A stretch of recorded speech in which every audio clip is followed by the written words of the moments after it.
of your good friends at Custom Care Solutions Caregivers, 42201 Beacon Hill in Palm Desert. They're always working to keep our community moving in a positive direction.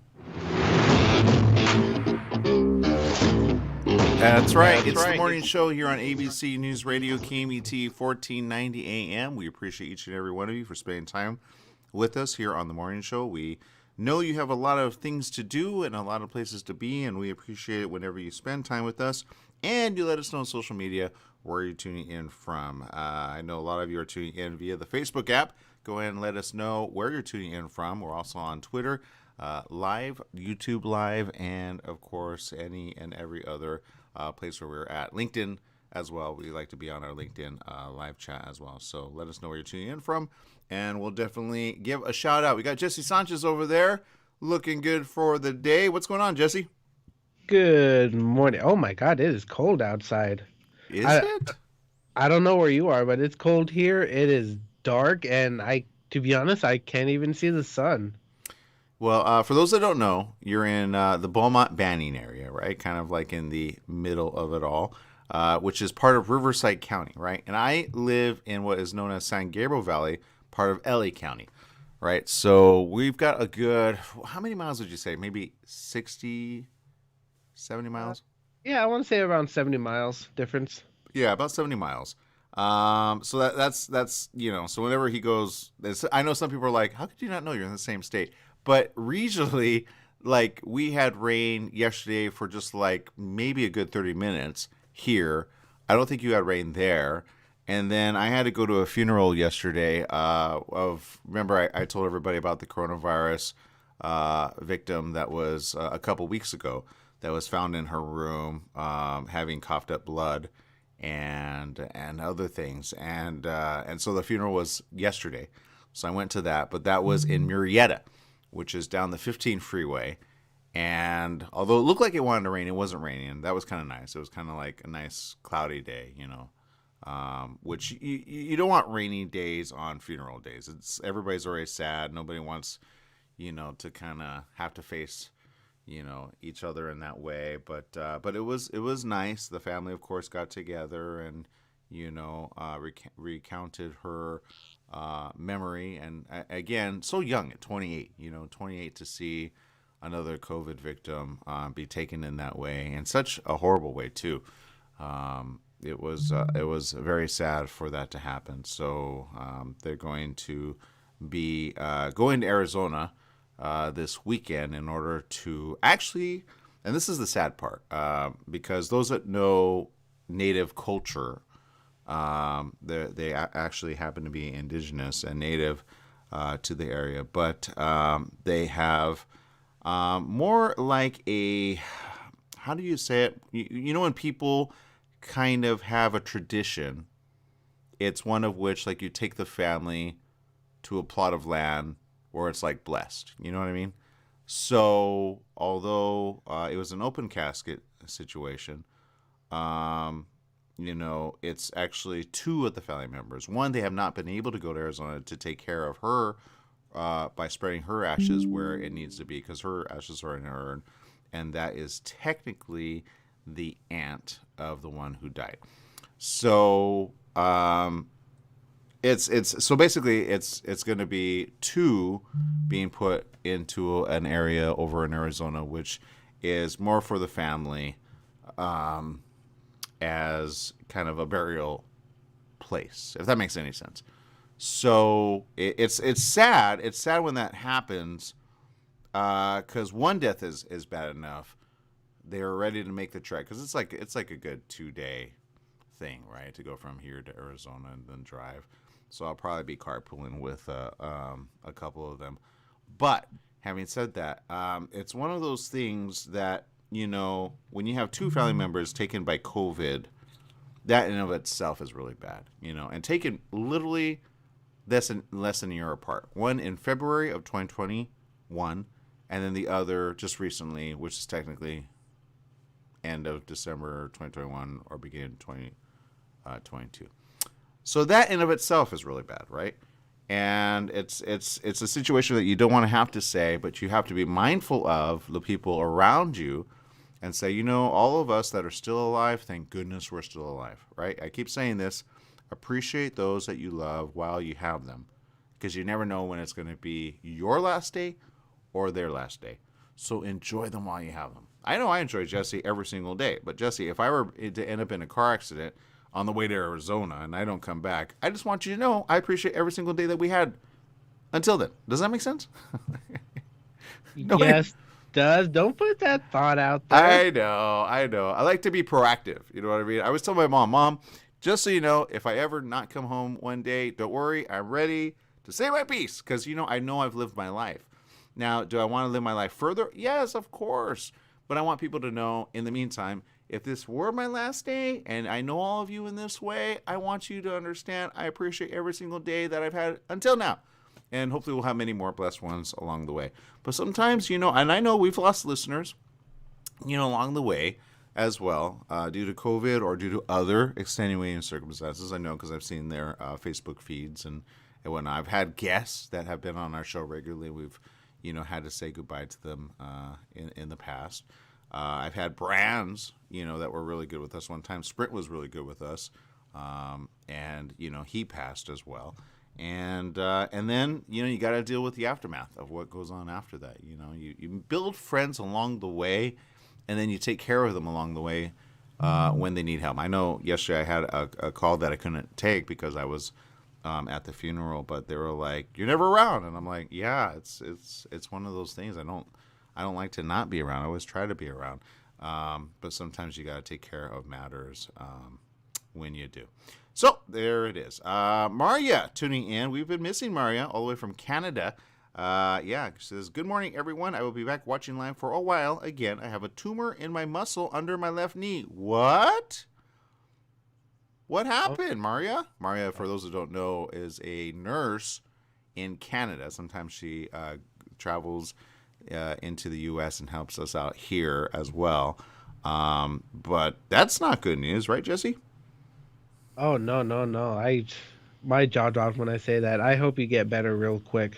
Yeah, we're all hoping and praying for you there. That probably means you probably need surgery there, right, Maria? So hope you're doing better. Hope you get better as well. That's no fun. Emily is tuning in. Emily Lucia, that's a cool name. All right, in news, actually, this is interesting. And I think this is where we're at right now. And I've had this discussion with a few people. This is more of science news. So if this is the type of science news you don't really care for, I'll be really brief, okay? Jesse, do you like science news? I love science news. Okay. Then this is one that I think is something we need to really, really kind of determine quick and fast how many more of these we need, because we're already on the breaking point. But I feel like this is a message of hope. And I'm going to start off by saying this. Never before have we gotten so many volcano emissions of CO2 ever, probably since prehistoric days. Right? We have currently 48 active volcanoes, okay? The most recent one, near Tonga, which caused a huge shockwave, which caused a huge tsunami, especially in the areas closest to it. We got kind of the aftermath of it here on the West Coast, not really massive enough to be like, okay, that's a huge tidal wave. I know somebody said, it wasn't as big, because here it was like 3 feet high, right? And it doesn't go that much inland, so it doesn't cause utter devastation, right? But we talked about surfers that obviously did the dumb thing. They went into the water, then you had to rescue them. There's dumb people all around, right? But in the islands surrounding it that got that wave, first most, they had at least a wave of, I feel it was 9 feet, which is still very high, right?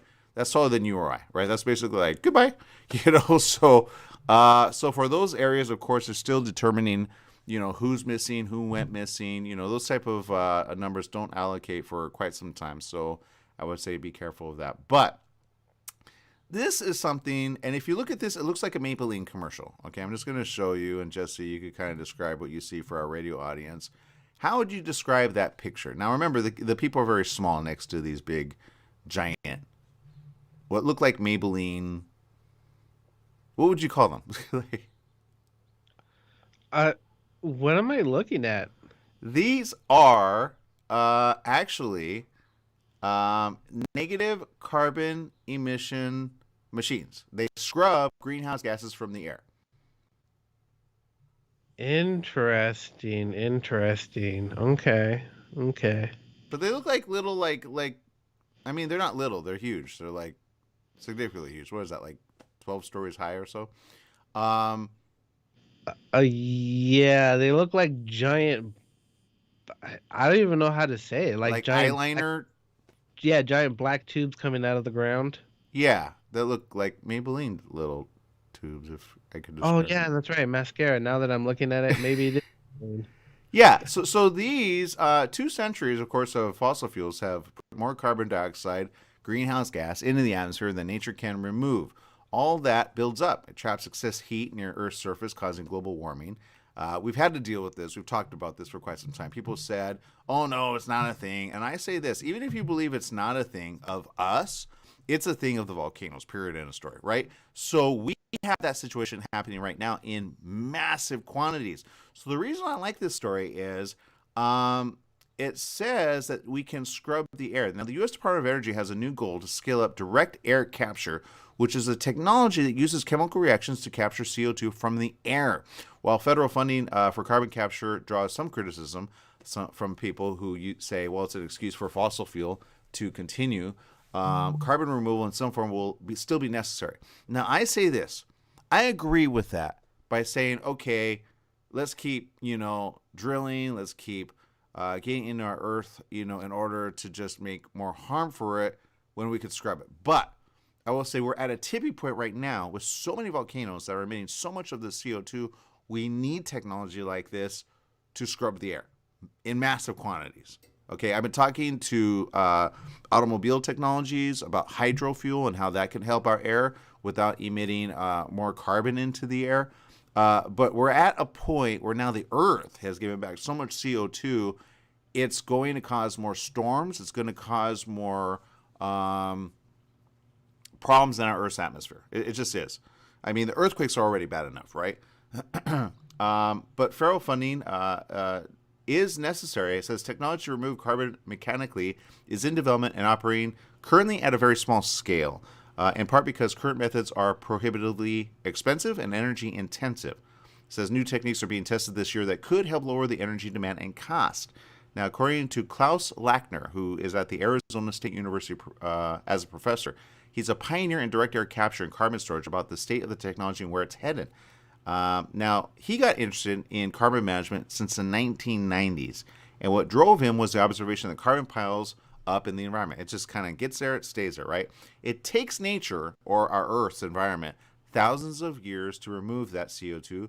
And because the CO2 is on a marked path upwards, not down, it's something that, of course, can create a lot of problems for this Earth's atmosphere, right? How many more storms are we going to get, Jesse, from this, just by your own thoughts alone? Uh, Too many, honestly. It just seems like the weather is just going a bit crazy nowadays. Yeah. And And who knows? Honestly, I feel like the Earth is just trying to correct itself. well, and that is what's happening. That is what's happening. If you saw the day after tomorrow, and then put that science with where we're at now, that's where we're going. Okay, some estimates have already determined that we're going to have such a huge cold front from north to south that even we're going to say Mexico is a better place to live in the next 3 years, right? At the rate that we're going, right? If more volcanoes end up erupting and end up being active within the next 3 years, like a good 30, I can tell you right now, I'm moving to Mexico. Period. End of story. Okay, because it's going to get that cold up here. Then what happens is vegetation ends up not being able to grow in certain areas, right? Because it's a little too cold at wrong peak seasons, and then you have so many more storms. The northeast storm that they have currently is really bad. If you know anybody in that area, they're suffering because of it, right? There's outages. There's all kinds of things that we as humans have to suffer through, and then even Florida, being unusually warm, is having odd tornado season all of a sudden, right?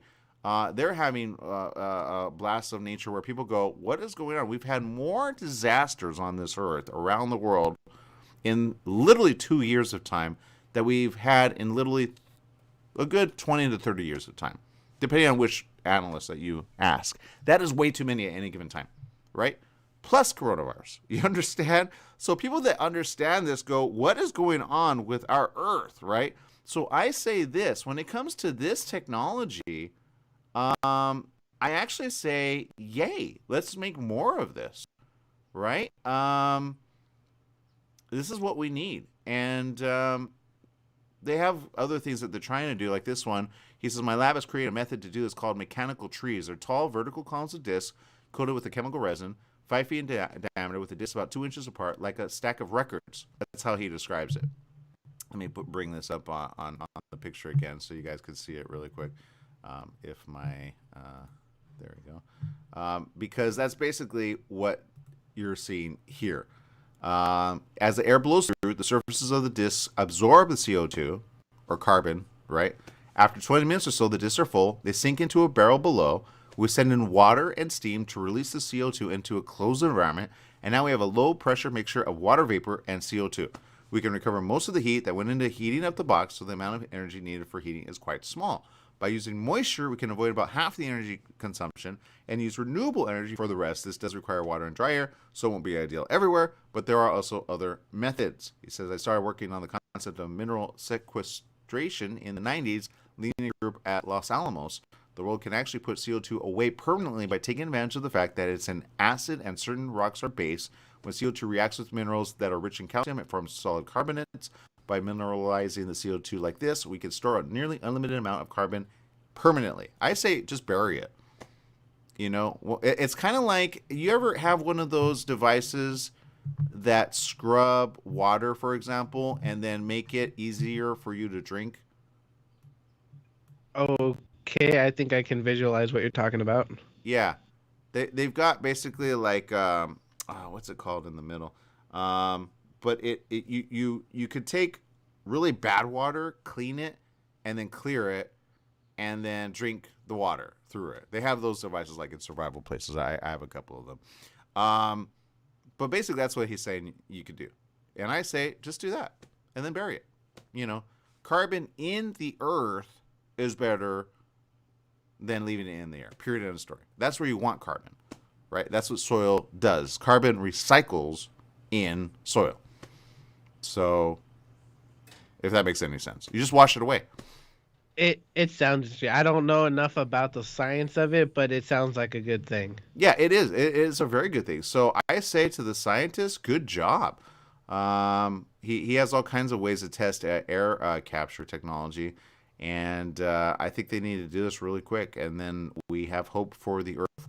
I guarantee if they do this and they start in production now, they'll be ahead for the next 80 years. Right, and then we'll be fine. So anyway, that's my story. I'm sticking to it. Some science and some awareness of where we are in the stream of time. Be careful, especially if traveling to certain states that have high and extreme pressures, because there's going to be more tornadoes this year than ever before, guaranteed. All right, people, we're going to take a quick little break. We'll be right back with more right after these messages.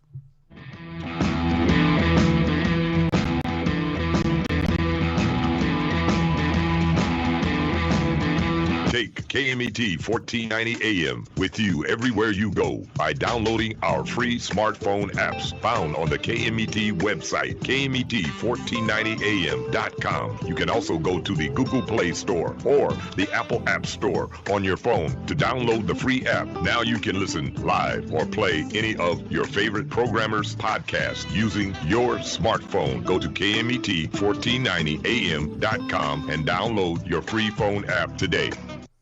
Together We Are Strong is a product brand which stands for unity, equality, and protecting voting rights. Shop now at TogetherWeAreStrong.com for t-shirts, hats, and coffee mugs. All voting rights profits are donated to Rock the Vote, an organization on a mission to empowering young voters. Become an activist without saying a word.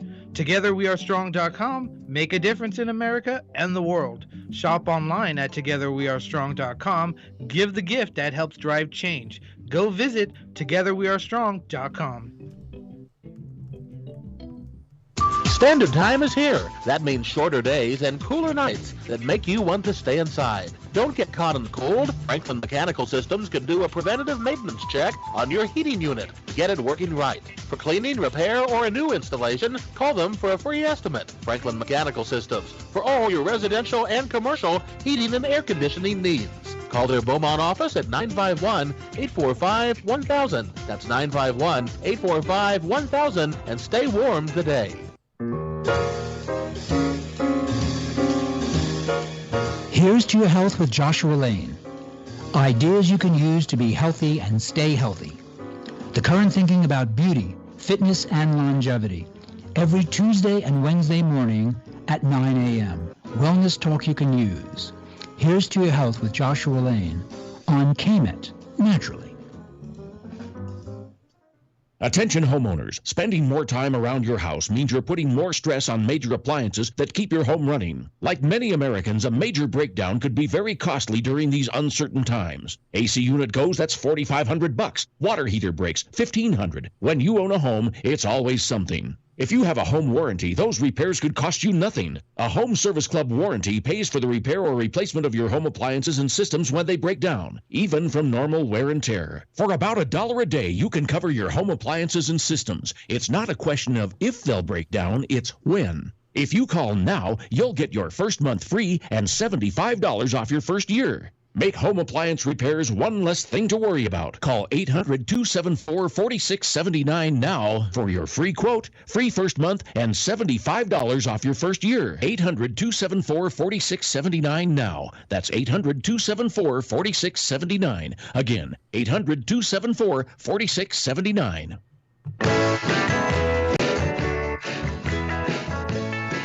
Back. Yes, it is the morning show here on ABC News Radio, KMET 1490 AM. And I will say I always appreciate Maria, who always has some good information there. She says, every time I use my One Visa card, they plant a tree in my name to try and reduce my carbon footprint I leave on Earth. I think it's kind of nice. It says, Mogo Visa, save planet, stack money, and when you sign up for Mogo, you'll earn 1,000 green, Tesla Bitcoin, and plant a tree. Turn money into trees. One tree is planted every time you spend with Mogo, turning your spending into climate action. You know, I like that thought. We need more trees. I've been saying that for quite some time. Currently, at the rate that we're going, though, we need much more than that. Sadly, sad but true.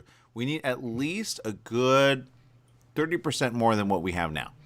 And if we could do that, then we could be ahead of it by a good 8 to 12 years.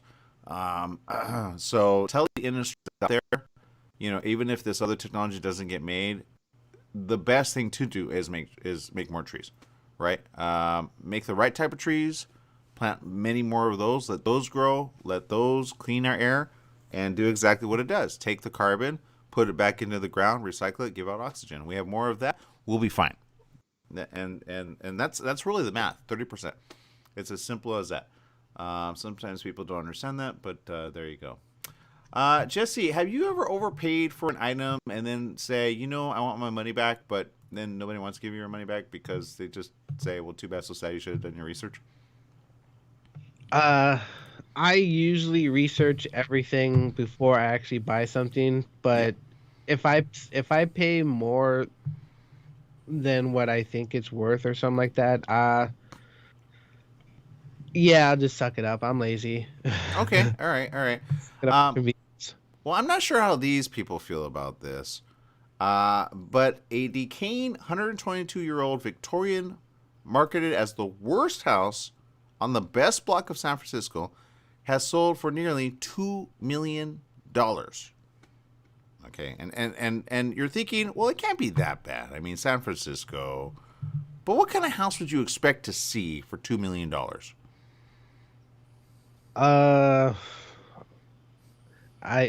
You said San Francisco? Yeah.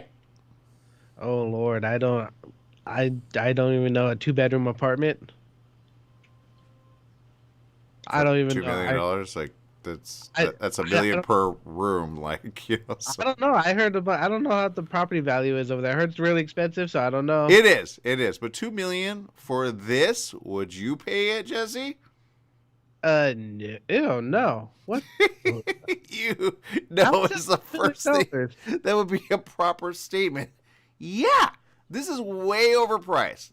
300,000 max. Okay, that's what it should have topped off in today's market. Here's what happened. Evidently, a developer's $1.97 million cash offer for the 2,158 square foot property in the No Valley neighborhood was finalized last week. Now, on the social media page, Zillow Gone Wild, some commenters marveled at the price, while others questioned the value of a house with boarded up windows, peeling paint, and an unstable foundation. Now, I will say this, and I've seen articles on this. Zillow is getting reamed for things as of late. People are not trusting Zillow as much. Now, everybody that knows Zillow is knowing that people put their properties on Zillow, and you hope that you could get something like this much. So the buyers messed up, the sellers, oh yeah, right? Like it works out for them. One commenter joked, it actually has a parking space. No wonder it sold for almost $2 million. You might as well sell that parking space for each and every day. The property sold at several $100,000 higher than other comparable fixer-uppers in the area as a result of a complex conservatorship sale, said Todd Wiley, who represented the seller. Now, just to give some perspective, okay? $2 million here in LA gets you, in certain areas, at least maybe a 6-bedroom house. Okay? That's what $2 million would get you. So it probably has like 3 bedrooms in there, right? But 300,000 max. Okay. The house initially received the highest offer of about 1.4 million, and a probate judge ratified the order, setting off a roughly 7-week process where the house stayed on the real estate market, generating intense interest. They said the judge approved the sale of the house after the elderly owner was placed in a conservatorship. The man's family, concerned about the way he was living, hired a licensed fiduciary to handle the sale, with the proceeds going to pay for his continuing care. Like I said, they win in the end. Okay? They win. At auction, though, a probate judge set bidding at $10,000 increments. Wiley said that kept things low, kept 5 to 6 bidders in the game. 2 people ultimately went neck and neck, he said, and it's that auction environment that led it to go where it was. They really wanted it, but the data point didn't support that sale. It was an anomaly, according to him. So, at the end of the day, I guarantee you right now, whoever has that type of money for $2 million, I think they don't want to be known. I'm going to tell you right now. To pay $2 million for this, no matter how much you fix it up, on an unstable environment, meaning, you know, the foundation is bad, basically you're going to want to tear it down, but because it's a historic home, you cannot tear it down, so you're stuck with what you have. You just have to fix it up a lot. So there you go. I guess, you know, it's one of those I don't think they got to see before they bid. Does that make sense? Sometimes that happens. Oh, oh my God. This house needs a lot of work. I mean, $2 million? Is it next to like a unicorn farm or something? With Lucky Charms. Yeah, evidently. Maria says, nasty house. I agree with you, Maria. Says, in Detroit, they used to sell houses like for $1 to try and clean up the areas, and it was hard to sell. Now, see, that I would probably do if I knew it was going to rebound anytime soon, right? And even then, if you put in like less than, I don't know, $8,000, that's an investment at some point in the future, right? And that's called sitting on your money and waiting for it to grow eventually, right? Because there's certain areas of Detroit that really we have little to no information about, which are worse than the worst areas here in California. And there's some really bad areas in California. You know, we don't like to call them out, but they're ultra, ultra, ultra poor. But in Detroit, they're super ultra poor because basically the automobile industry just kind of said goodbye and went elsewhere, right? I did not know that. Okay. Yep. So that's what Maria's talking about, and she's actually right about that. And then you have areas where like the water was bad. And then you got other areas that, you know, the U.S. kind of can't help because they're kind of busy just mandating face masks everywhere, which we've had for like a year and a half. No duh. Like, how come you can't enact better laws than that? It makes no sense. We get it. Wear a face mask. All right. How many different governors are going to sign up for this thing? Hey, let's all get on the bandwagon. Face masks, they work. Right? Like, come on, people. Anyway, we're going to take a quick little break, and we'll regroup. Again, keep your comments coming. Let us know where you're tuning in from. And shout out to Heidi Guyton, who's tuning in as well. We'll have more right after these messages. Stay tuned. Whew, 2 million.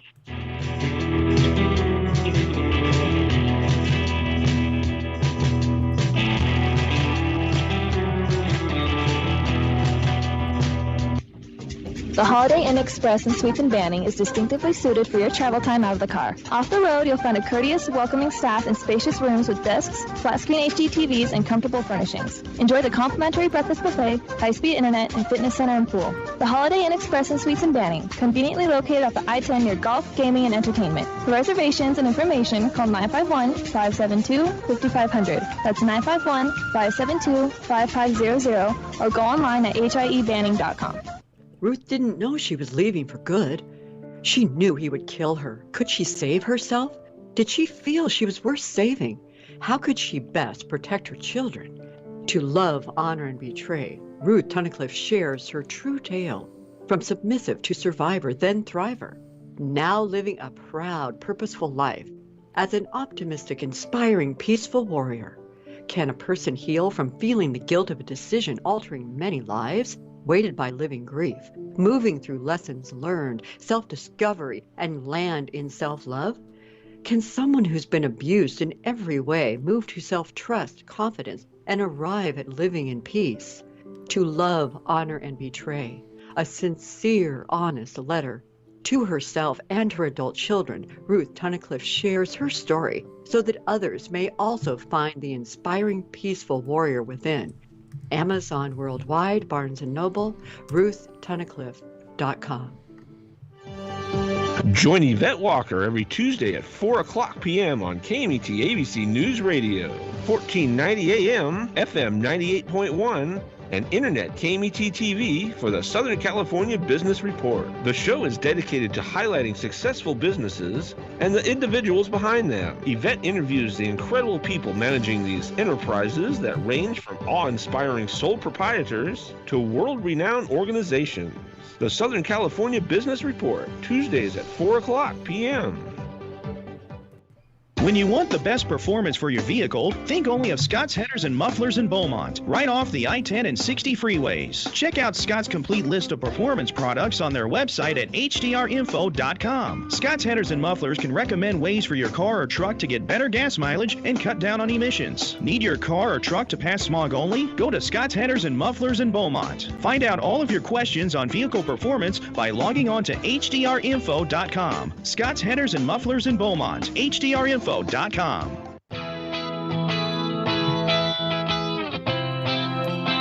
back. Yes, it is the morning show here on ABC News Radio, KMET 1490 AM, and we appreciate each and every one of you for tuning in with us. Jesse Sanchez over there and myself. You know, a lot of people are forgetting about the Taliban as of late and what happened in Afghanistan. And it's one of those situations where we kind of want to revisit that, because there's a lot of people suffering in Afghanistan, right?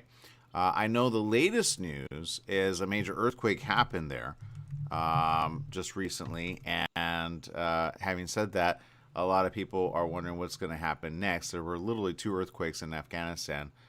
So far, the reports are coming in as a 5.6. It struck about 2 hours apart in a western border province along the border with Turkmenistan.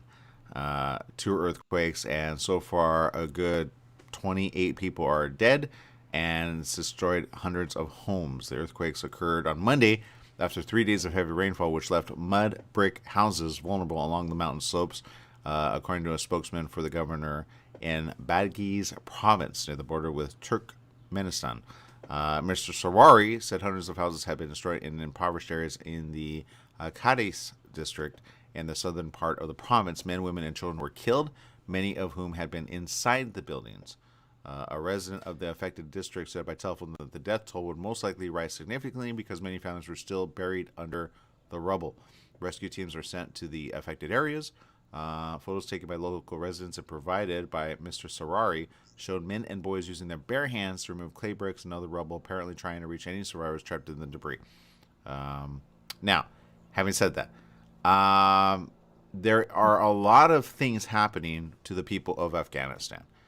And for anyone that has family in the area, you know you've already been praying for them for quite some time. You know that you were hoping the U.S. and Britain would be smart about it and not allow them to take over, right? We talked about this, Jesse. We talked about what have we learned since 9/11? What have we done about it? And the answer is absolutely nothing, right? At the end of the day, we literally said, here you go. We know you bombed our area of New York. We took out a guy who happened to be friends with your Taliban. But at the end of the day, we run for the hills because we're dumb about it. And we let the people there suffer for it because literally that's what they're doing right now. They're suffering for it, right? Sure, a lot of people got flown out. Those were dignitaries and people from other countries because the Taliban basically said, look, we're taking over. We don't care what you're going to do. And there you go. Now, having said that, ever since then, the administration has looked weak because of it. And people are now taking on America in a different way, especially in the area of Europe, right? A lot of people are watching the situation between Russia and the areas surrounding it. The Ukraine, we talked about Kazakhstan, northern territory, as Russia is starting to say, look, we're going to flex our muscle. We get it. You're weak. And the only thing that the U.S. has done has said, oh, we're going to sanction you. What has sanctions ever done, Jesse, to any country? As far as I know, nothing, because they can instantly do something else. So yeah, it's like saying, look, I'm going to dry up the money we give you. There you go. Go fend for yourself. Well, they'll fend for themselves. That's what Russia has done all this time, which is partly why we're in the situation that we're in. Now, if you said, look, let's work together for the obvious, let's not destroy each other. We're all dealing with coronavirus. You're dealing with coronavirus, right, Russia? We're dealing with coronavirus. Let's learn to at least stay in our affected areas, right? Now, they have a very, very cold front in Russia that they've had to kind of, be okay with, right? Because of where they are on the map. But I would say if you, in good faith, said, look, here's something that will help you guys during the coldest of winters. All that we ask is that you not invade other countries and just stay in your own area, and let's figure it out along the way. If you said that, then you would understand Russian mentality. And I'm talking about the people, not necessarily the leadership. The leadership, I don't really care for, right? Let's face it. They're putting a lot of people in harm's way. I don't like it. I've talked about it. I've talked about how they put certain people in prison because of their faith. I don't like it, period, end of story, right? But at the end of the day, if you think about the people in the area, it's the people that live on this planet along with us. So if you maybe say, look, for the people, why don't we help you out with lots of blankets, right? Will that do some good? I would say no, because they need more warm environment, right? It's just way too cold. But if you go with the idea of how can we build bridges and not tear them down and isolate a country from one another, well, that's the situation we have with North Korea. That's the situation we have with Russia. And that's the situation we're getting with China eventually if we go down this path. And then what do you think those three are going to do? Do you think they're going to band together and rise up against technically Britain and the U.S. and then some? I would say yes. Right? Instead of paving good faith to say, look, and let me put some perspective on this. Do we love technology from China, Jesse, even though we complain about it? Oh, of course we do. We constantly use it. Yeah. How many devices do we have that are made in China that make our life worth it? How many VR devices have we been able to tap into that are made in China? How many things do we have available to us in China? Huh? It seems like everything's made in China. Yeah, but as of late, no, right? This is why we had a shipping shortage. This is why we also had, even in the automotive sector, certain prices go up because certain manufactured areas in China, we're not friends with all of a sudden. Do you understand? Now, people always go with the thought of, hey, we are powerful. We are a sovereign nation. And I say, no, you're not. You live on the world with other nations. You live on the world with other people. You want to create harmony and you want to bring people together. Now, back to my reason of saying this for the people in Afghanistan. The Taliban are not about that. Okay? You allowed the Taliban to take over. You made yourself look weak. And now, because you look weak, Britain and the U.S., you look weak in front of the whole wide world. So the people in Afghanistan that are having to undergo this are suffering because of it. Now, this earthquake is just one of many things, but I'm reading a report here about even the women in the area. Taliban have ordered shop owners to remove heads of mannequins. Okay? They're going extreme level. The life I built as an Afghan woman went in the blink of an eye. That's another story of an Afghan woman, right? Afghan women call for rights, protest alleged Taliban killings. Yeah, that's happening. Who didn't know that? Remember they said, we're getting better about that. We're going to let the ladies go with education. Do you remember? That was just what? Maybe a few months ago, if that? November, Right? December? Yeah, so what are they doing now? Are they being nicer to the ladies or no? No! Oh, God, of No course not. way! That's a shock, right? There's no long distance travel for women without a male relative, according to the Taliban. They want to control the women. Now imagine if men like that were here. What do you think the women would do, Jesse? Oh, no. I don't even want to think like that. I guarantee you the women would rise up and they would stab any man that told them, hey. Oh, yeah. No, I agree. Right? Yeah. That's what happens here, okay? Women here, I don't think so. Women there are very humble, very kind, very meek, and very nice, right? I say a little too nice. I say, get a knife, stab some guy that's a Taliban member. Just defend yourself, right? Hide it in your burqa, right? Because I guarantee you they're the ones that are going to want to rape these women, period, end of story, right? According to this, the Taliban have introduced a series of restrictive measures against women and girls since the takeover of the country. Oh, it was in August, September, October, November. Okay, that makes sense. Many women have been barred from returning to their jobs. Taxi drivers have been directed not to pick up female passengers who are not wearing a specific hijab, right? And those that wonder what a hijab is basically the whole, you can't be seen underneath it. Basically, you could be a guy hiding underneath that thing and act like a lady, like Bosom Buddies. Do you remember that show? Women fear repercussions if they leave the house without a male relative. That is how bad it is, Jesse. And that's for the women and the children. Experts have said these policies have affected the ability of women to work and to make a living, pushing them further into poverty.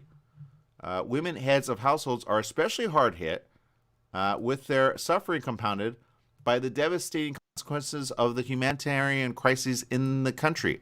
Do you see why I say I do not agree with America on the stance of where they said, we're going to get out of here, we're bailing, we're dumb? I don't agree with that. That's the stupidest thing. You usually can only claim to be strong if you actually do the right thing, but doing what they're doing now, sorry, not the right thing. You have a lot of people suffering because of it. We knew it was going to happen, and here we are. Of particular and grave concern is the continued denial of the fundamental right of women and girls to secondary and what they call tertiary education, according to the statement. The vast majority of girls' secondary schools remain closed. No duh. Men like this don't want people educated. They don't want them smart. They want to control the masses. That is what the Taliban is about. They're going back exactly the way they were in the 80s and 90s. I thought we got through that mentality. Evidently, we did not. It said most girls who should be attending grades 7 to 12 are denied access to school based solely on their gender. So if you're a guy, you get to go to school. If you're a woman, no. They're basically making housewives for days. Does that make sense, Jesse? Yes, it does. Yeah, I hope it wouldn't have gone back to this, but yeah, I'm really sad for Afghanistan right now. Yeah, they know the increased risk of exploitation of women and girls. Yes, that's what I said, including trafficking for child and forced marriages and forced labor. Told you, we said that. I think it was in November that we said that. According to this, various vital and sometimes life-saving service providers supporting survivors of gender-based violence have shut down for fear of retribution, as have many women's shelters, with potentially fatal consequences for the many victims in need of such services. So if you are a woman in Afghanistan and or a child, especially a young girl, you're basically going to be at the hands of these men. And that's the problem. And guaranteed the men of very beautiful ladies, we all understand it, are going to be hurt in the process, right? It is called, we have the right to rule, you do not, you are under our power, we have the guns, goodbye. So I say, rise up, man, and take your power back. This is ridiculous. It's horrible. I don't like it. And I say, Taliban, your time is running very, very short. The moment government runs over you, I will be happy for that. A lot of people go, what? I say yes. Because you have people, you have women, you have children suffering, okay? That is a humanitarian crisis on the biggest thing that didn't have to happen. That's what I'll say about that. It didn't have to happen. All you had to do was push back. I already said it. Take them out. You got the bombs to do it. Do it. It's not hard. But evidently they felt threatened. And when you call a country like the U.S. or Britain as threatened, you go, are you stupid? And that's where Russia's kind of taking to the next level and saying, we're going to put our people on the border of Ukraine and we might invade. And we know you say you're going to defend them, but have you really sent any military action to stop us? And the answer is no. No. Other than, we're going to put sanctions on you. We're not going to give you certain monies. Well, thanks. We've kind of been an isolated country for quite some time. We figured that out on our own. We're pretty much sure we're going to invade. That's how they are about Kazakhstan. That's how they are about Ukraine. And when they move in and move further south, guaranteed they're going to make alliances because they're going to be seen as the ones with power. That's just what it is. All right. Anyway, so there you go. What do you guys think of social media? Let us know. Maria says Canada is not happy too. I live near the border of two motor towns, Windsor, Ontario, and Detroit, Michigan. Yikes. Yeah, she knows the area. Patricia says the U.S. allows homelessness and even starvation of people at risk. If we do that to our own people, what will we do to other regions of the world we invade? Yeah, and I will say this, Patricia. I'm not saying invade, okay? America was already there. Britain was already there. We weren't invading. We were helping out Afghanistan. The problem is they removed themselves from Afghanistan as though they fled for the hills in order to not defend Afghanistan. Afghanistan people were begging the U.S. to stay because they didn't want the Taliban to overrule them. The problem is the government then was in kind of a weakened position and they let the Taliban come in, if that makes any sense. So in one way, the U.S. kind of said, well, our hands are tied, but in another way, they could have flexed their muscle and then kept the Afghanistan people more free than not. And if you look at the history, which if you remember, Jesse, we looked at the video of Afghan women and men in the, I want to say 70s, it looked like the U.S. here in the 50s and 60s, right? It looked almost like, but now they're back at burqas, they're back kind of like, in impoverished, like old Israel of, 8 BC. That's what it looks like now. You know what I mean? That's where we're at. So at the end of the day, the people to suffer are the people. But at the end of the day, I see what you're saying, and I agree with that. I have some thoughts about that, Patricia, which are not that difficult. I've been looking at some really cool videos on YouTube about inexpensive living and how you could turn a very small place into something very, very good. There's actually couples in certain areas of the U.S. which will convert a bus into a new home living space. And they actually look cool, Jesse. I'm not going to lie. Oh, no, I've seen them. They look amazing. Yeah, I saw one guy and his lady who invested, I think, $14,000 and basically have like a living space for them. And then there was another family of 5 that did the same thing. And the kids are teenagers. I wouldn't do it with teenagers necessarily, but they're saving a bunch of money by doing that. And they only spent maybe $13,000 by rehabilitating a bus into a living space. It's really interesting. And they kind of do it themselves. It's really cool. And then you can take the bus anywhere. You have like a mobile RV home built by yourself. You know, it's really interesting. And there's a lot of do-it-yourselfers that are kind of doing that. And then there's RVers that are kind of, you know, making a nice. There's some that I saw and I go, man, they look better than a multi-million-dollar home on the inside. You understand? But they don't have a lot of space. They have what would be equivalent maybe to a 3-bedroom space, but they learn to get along, right? Then I've been seeing that. I go, how much does it take for you to say to a bunch of landowners that have a bunch of land and just say, look, let's make a nice standard way of living using homes that are actually foldable. There's a company called Boxable, Boxabl. I'll have to talk about this another time because I don't think we have time for this. But they basically, if you look them up on social media, I'm following them, and it's amazing. And I think if government looked into this, they would be ahead of it because it's not that much money to invest in these. Okay, I'll try to bring it up here, but I think I'm running out of time. Okay, let's see if I have enough time here. Here it is. Okay, let me bring it up. And the reason I say this is it's really smart. Go ahead and follow them. Okay, I'm going to show you their Instagram. It's Boxabl. Okay, I like to offer advice and then show you and then make you guys think about this. Get this to government, and I guarantee you we're ahead of it. All right, they're even hiring in Vegas. Boxabl. Their housing meets mass production. Okay, and honestly, they're like easy to make. Let me see if I can show you one. It's really cool.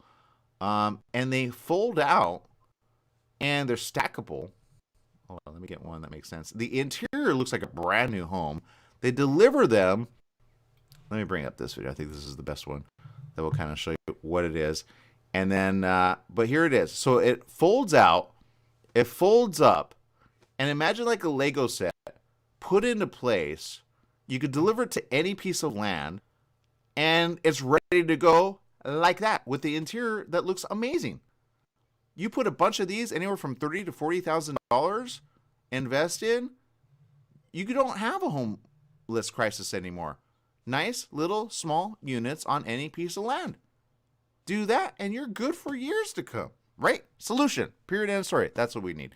All right, people, I'm out of time. Make it a good day. Whatever you do, remember life is worth living. Live it well.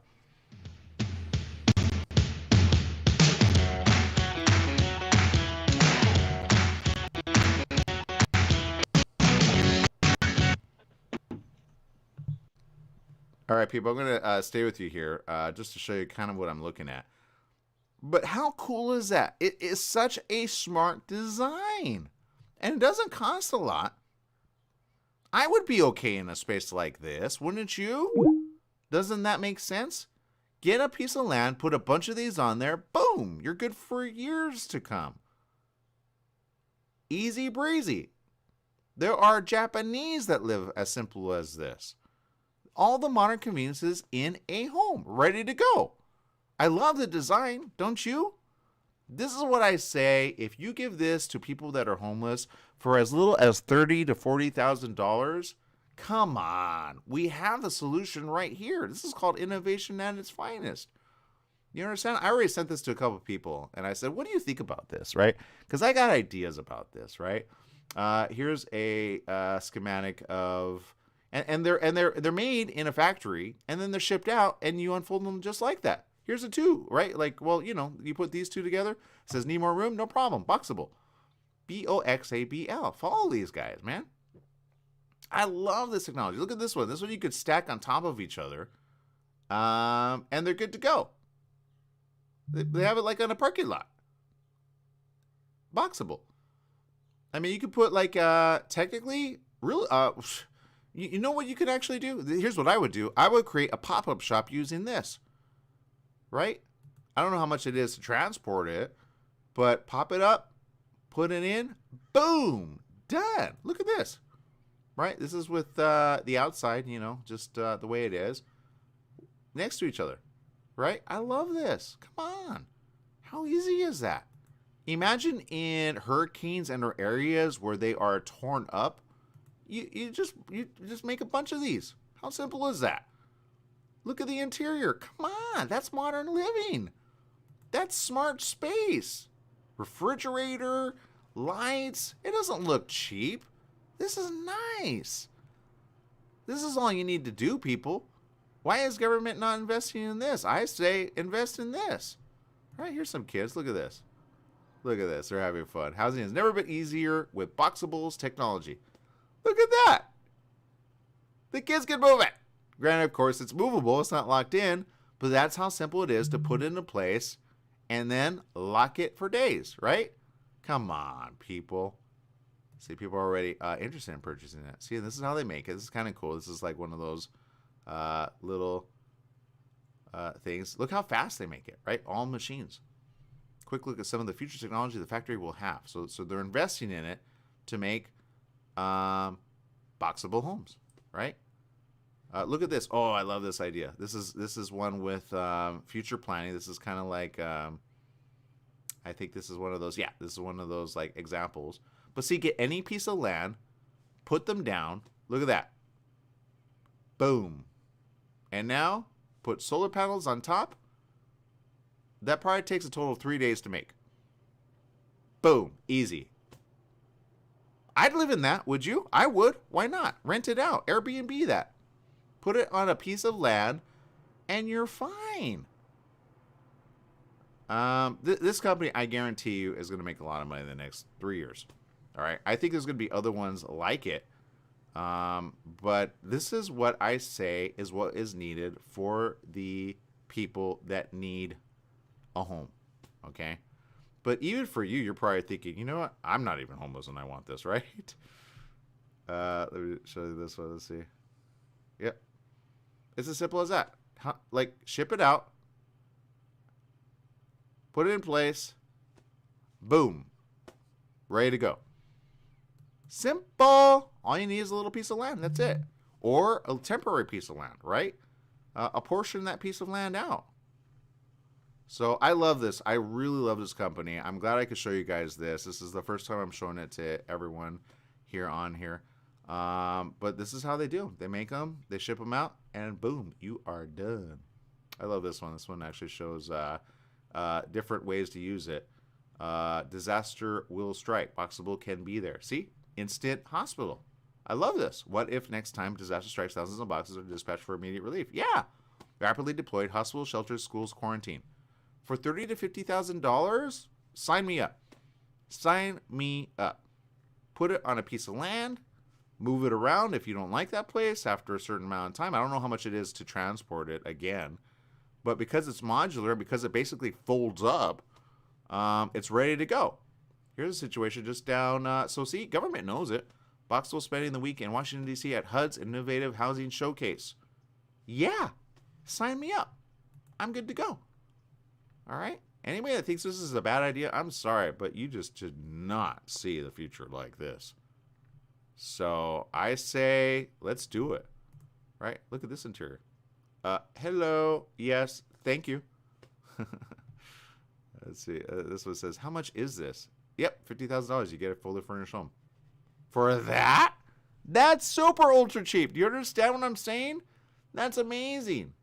So go follow them, all right? They're not paying us to feature this. Boxabl takes care of you for years to come. Just get a piece of land, rent a little piece of space out, put your home on it, done. Put a stackable one, 3 or 4, rent them out, make money for days. There's so many ways to apply this.